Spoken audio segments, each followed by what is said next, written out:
Ramazon dasturxoningiz uchun saharlik yoki iftorlikka tezda 10 daqiqada tayyor bo'ladigan yengilgina mazali lahmajun tayyorlaymiz. Bitta piyozni tozalab artib olamiz va katta-katta bo'laklarga bo'lib olamiz.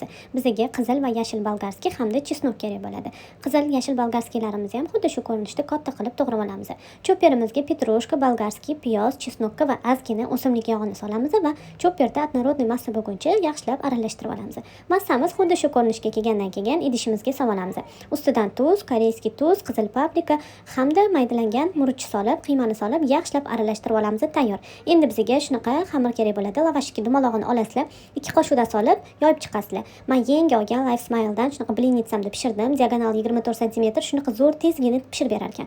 Qiymali tarafini pastiga qarab turib, past olovda 6-7 daqiqada ikki tarafini qizartirib pishirib olamiz.